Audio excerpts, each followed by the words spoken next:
എന്ന് അള്ളാഹു പറയണത്. കള്ളുടിക്കുന്ന, പെണ്ണുടിക്കുന്ന, വിഭജിക്കുന്ന, മോഷ്ടിക്കുന്ന, പിടിച്ചുപറിക്കുന്ന, തൊഴിലറിയുന്ന, വൃത്തികേട് കാണിക്കുന്ന, എല്ലാ റബ്ബർപ്പ് കാണിക്കുന്നുണ്ട്. അള്ളാഹു പറയാണ് കിറാമൻ കാതിബീൻ, നിന്റെ കൂടെ 24 മണിക്കൂറും നിന്റെ കൂടെ, നിന്റെ മരണത്തിന്റെ നിമിഷം വരെയും നിന്റെ കൂടെ രേഖപ്പെടുത്തി വെക്കുന്ന ചില മാന്യന്മാരുണ്ട്. അതല്ലാഹുവിന്റെ മലായികത്തുകളാ. അവരെ മറന്നിട്ട് നിനക്കൊരു തട്ടിത്തരവും ഒരു തമ്മാടിത്തരവും ചെയ്തു പോകാനാകില്ല. ബലാ വറസുലുനാ ലദൈഹിം യക്തുബൂൻ, അതേ നമ്മുടെ ദൂതന്മാർ അവരുടെ അടുക്കൽ എഴുതിയെടുക്കുന്നുണ്ട്. അള്ളാഹുവിന്റെ മലായികത്തുകള് ഓരോ സെക്കൻഡും നമ്മുടെ കൂടെയുണ്ട്, അവരെഴുതിയെടുക്കുന്നുണ്ട്. സൂറത്ത് യാസീനിൽ കാണാം, അവർ ചെയ്തു വെച്ചതും അവരുടെ അനന്തര ഫലങ്ങളും പ്രവർത്തനങ്ങളും നാം എഴുതി വെക്കുന്നു. നമ്മൾ ചെയ്തു പോയത് മാത്രല്ല, ആ ചെയ്തു പോയതിന്റെ അനന്തരഫലം പിന്നീട് എത്ര കാലഘട്ടങ്ങളിൽ ഇവിടെ നിൽക്കുന്നുണ്ടോ. നമ്മൾ ഫിറ്റ് ചെയ്തത് വെറും ഒരു ഡിഷ് ചാനലാ, നമ്മൾ വിചാരിച്ചത് ന്യൂസ് മാത്രം കാണാനാ, എന്നിട്ട് ദുനിയാവെന്ന് നമ്മളങ്ങ് മരിച്ചു പോവുകയാ. എന്നാൽ നമ്മൾ ഫിറ്റ് ചെയ്ത ഡിഷ് ചാനലിൽ, നമ്മൾ ഫിറ്റ് ചെയ്ത ചാനലിൽ, ആ ചാനൽ മാറി മാറിയിട്ട് ഭാര്യമാര് കാണുന്നുണ്ടെങ്കിൽ, മക്കള് കാണുന്നുണ്ടെങ്കിൽ, പേരമക്കള് കാണുന്നുണ്ടെങ്കിൽ, തുടങ്ങി വെച്ച ബാപ്പാ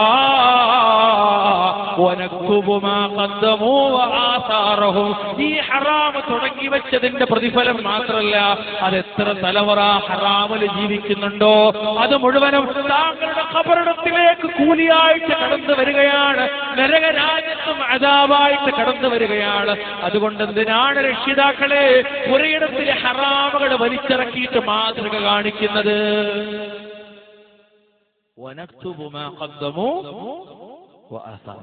അങ്ങനെ പ്രവർത്തനം മോശമായവർ പറഞ്ഞു പോകും.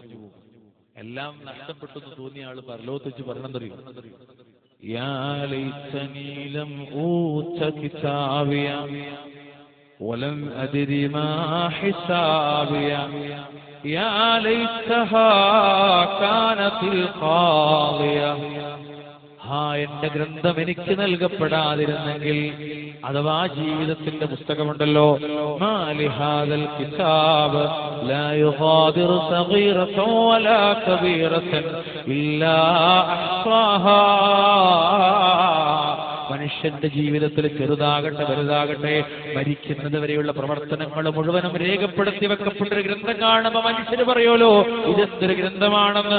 ആ ഗ്രന്ഥം എനിക്ക് നൽകപ്പെടാതിരുന്നെങ്കിൽ, എന്റെ വിചാരണ എന്താണെന്ന് ഞാൻ അറിയാതിരുന്നെങ്കിൽ, എന്റെ വിചാരണ എന്താണെന്ന് ഞാൻ അറിയാതിരുന്നെങ്കിൽ, അന്നൊരു കല്യാണത്തിന്റെ വീട്ടില്, അന്നൊരു സൽക്കാരത്തിന്റെ വീട്ടില്, അന്നൊരു രോഗസന്ദർശനത്തിന് ശേഷം ഒരു ആശുപത്രിയുടെ വരാന്തയില്, അല്ലെങ്കിൽ ഒരു ആശുപത്രിയുടെ ഐസിയുല് എന്റെ പൊന്നുമക്കളോടൊപ്പം കളിപ്പിച്ചുകൊണ്ടിരിക്കുമ്പോ, എന്റെ മക്കളോടൊപ്പം യാത്ര ചെയ്തുകൊണ്ടിരിക്കുമ്പോ, ജീവിതത്തിന്റെ ഏതോ ഒരു മേഖലയിൽ എന്നിലേക്ക് കടന്നു വന്ന മരണമില്ലേ, യാ ലൈതഹാ യാ ലൈതഹാ കാനതിൽ ഖാളിയ. ആ മരണത്തോടുകൂടി എല്ലാം അങ്ങ് അവസാനിക്കുന്നതായിരുന്നെങ്കിൽ. ആളുകളുടെ മനസ്സിൽ ഇപ്പോഴുള്ള ചിന്ത എപ്പോഴാണോ മരിക്കുന്നത്, ആ മരിക്കുന്നതോടുകൂടി കഴിഞ്ഞില്ല, നീ എന്താണ്? അയാള് പറയണ വാക്കാണെന്നറിയാം, ആ മരിക്കുന്ന നിമിഷം വരെ ചെയ്തു പോയ പ്രവർത്തനത്തിന്റെ പുസ്തകം കിട്ടാതിരുന്നെങ്കിൽ, അതുമായി ബന്ധപ്പെടാനാകാതിരുന്നെങ്കിൽ, മരിക്കുന്ന സെക്കൻഡിലെ ആ മരണത്തോടുകൂടി സർവ്വം അവസാനിപ്പിച്ചിരുന്നെങ്കിൽ, എന്റെ ഇങ്ങടെ ജീവിതത്തിലേക്ക് ഏത് സമയം മരണം വരും? ചോദിക്കാൻ, പറയാ, അന്വേഷിക്കാൻ, കുടുംബവും കുലവും ജാതി വർഗവും ഒന്നും നോക്കാതെ ആരും ഏത് പ്രായക്കാരനും.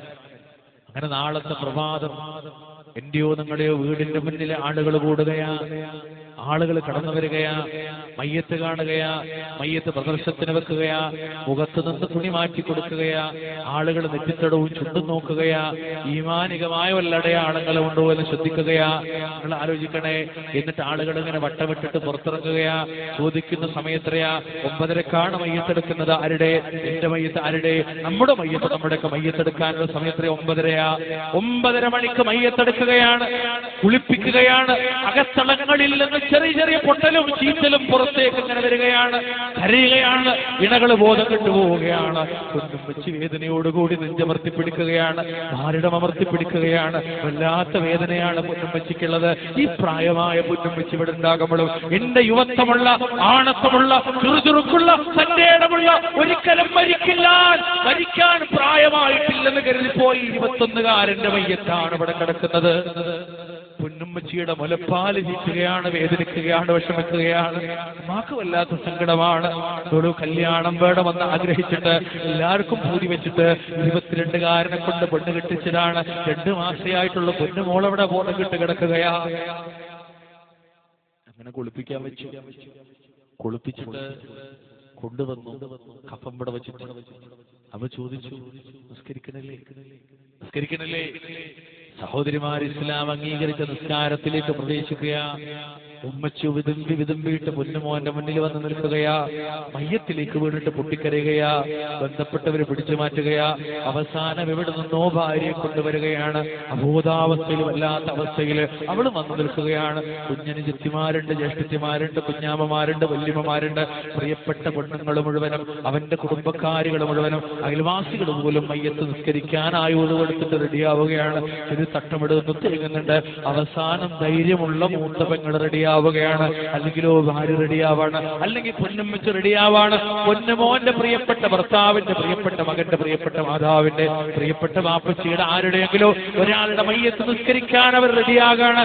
അങ്ങനെ ഭർത്താവിന്റെ മയ്യത്തിന്റെ മുന്നിൽ വെച്ചിട്ട് ഭാര്യ അല്ലാഹു അക്ബർ എന്ന് പറഞ്ഞിട്ട് കൈകെട്ടുകയാണ്. ഫാത്തിഹ ഓതുകയാ.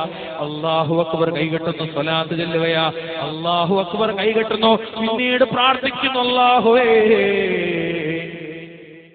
ഈ മയ്യത്തിന് കിട്ടേണ്ടുന്ന ഒരുപാട് ഗുണങ്ങൾ ഇങ്ങനെ പറഞ്ഞു കൊടുക്കുകയാ. അവസാനം അവള് വിധത്തി പറയാണ്, അല്ലാഹുമ്മ അദ്ഖിൽഹു ദാറൻ ഖൈറൻ മിൻ ദാരിഹി വഅഹ്ലൻ ഖൈറൻ മിൻ അഹ്ലിഹി. അല്ലാഹുവേ, എന്റെ പ്രിയപ്പെട്ട ഈ ഭർത്താവിന്, ഈ മയ്യത്തായി കിടക്കുന്ന ആളുകൾക്ക് നീ നല്ലൊരു വീട് നൽകണേ നാഥാ. നല്ല അഹ്ലുകാര് നൽകണേ നാഥാ. എന്നിട്ട് ജീവിതത്തിന്റെ ഭാഗമായി കണ്ടുപോയ പ്രിയപ്പെട്ട ഭർത്താവിന്റെ മയ്യത്തിന്റെ മുന്നിൽ വെച്ചിട്ട് പ്രിയപ്പെട്ടവള് പറയുകയാ, വസൗജൻ ഖൈറൻ മിൻ സൗജിഹി. 5 കൊല്ലക്കാലം, 2 കൊല്ലക്കാലം, 10 കൊല്ലക്കാലം, 25 കൊല്ലക്കാലം, 50 കൊല്ലക്കാലം ഈ ഉള്ളവരുടെ ജീവിതത്തിലെ എല്ലാമായ ഈ പ്രിയപ്പെട്ട ഭർത്താവിന് റബ്ബേ നീ നല്ലൊരു ഭാര്യയെ, നല്ലൊരു ഇണയെ, നല്ലൊരു കൂട്ടുകാരിയെ നൽകണേ നാഥാ.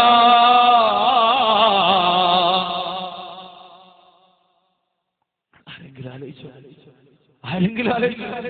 പ്രിയപ്പെട്ട ഭർത്താവിന്റെ മുന്നിൽ നിന്നിട്ട് ഭാര്യ പ്രാർത്ഥിക്കുകയാണ്. പ്രിയപ്പെട്ട ഭാര്യയുടെ മുന്നിൽ നിന്നിട്ട് ഭർത്താവ് പ്രാർത്ഥിക്കുകയാണ്, വസൗജൻ ഖൈറൻ മിൻ സൗജിഹി. അല്ലാഹുവേ, എന്റെ പ്രിയപ്പെട്ടവൾക്ക് നല്ലൊരു ഇണയെ നൽകണേ നാഥാ.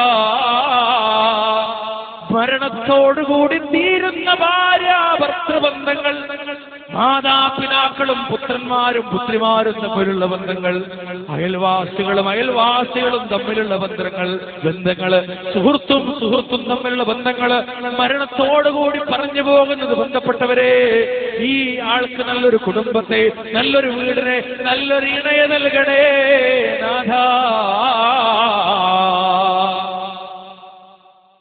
എത്ര മയ്യത്ത് നമ്മൾ എത്ര മയ്യത്ത് നമ്മൾ പ്രാർത്ഥിച്ചത്. ഏതെങ്കിലും ഒരു മയ്യത്ത് പ്രാർത്ഥിച്ച് നമ്മൾ ആലോചിച്ചു. 18ാമത്തെ വയസ്സ് എന്റെ ബാപ്പച്ചന്റെ മയ്യത്ത് നിസ്കരിക്കുന്നു ഞാൻ പ്രാർത്ഥിച്ചിട്ടുണ്ട്. അതെന്റെ മനസ്സിൽ കൂടിയിട്ടില്ല. അറബി പഠിക്കുന്ന സമയം എന്റെ ബാപ്പച്ചി ഉസ്താദാ, മൊയിലേരാ, ഉമ്മച്ചി അറബി ടീച്ചറാ, എല്ലാവർക്കും അറിയാം. ഈ പറഞ്ഞ അർത്ഥം അറിയാം. അന്നൊന്നും എന്റെ ഉമ്മച്ചി പുറത്തിറങ്ങിയപ്പോ ചോദിച്ചില്ല, എന്താടാ ഈ പറഞ്ഞു പോയത്? എന്റെ ഭർത്താവായി ജീവിച്ചൊരാൾക്ക് പരലോകത്ത് വേറൊരു ഇണയെ നൽകണോ? ഞാനോ ഭാര്യമാരെ നിങ്ങളുടെ അവസ്ഥ എന്താ? ഭർത്താക്കന്മാരെ നിങ്ങളുടെ അവസ്ഥ എന്താ?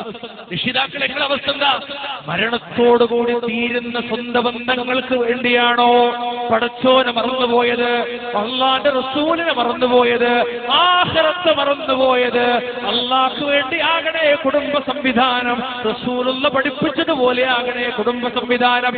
ജീവിതത്തിന്റെ കാഴ്ചപ്പാടുകൾ ആഖിറം മാത്രമാകണേ, ആഖിറം മാത്രമാകണേ.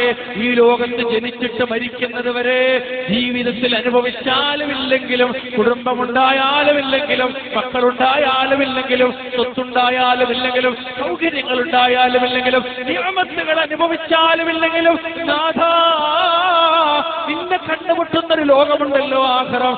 ആ ലോകത്തിന് വേണ്ടി മാത്രം ക്രമീകരിക്കപ്പെട്ടൊരു ജീവിതമാകണേ. അല്ലാഹു റബ്ബ് സുബ്ഹാനഹു വ തആല അത്തരമൊരു ജീവിതത്തെ നൽകി നമുക്ക് അനുഗ്രഹിക്കുമാറാവട്ടെ.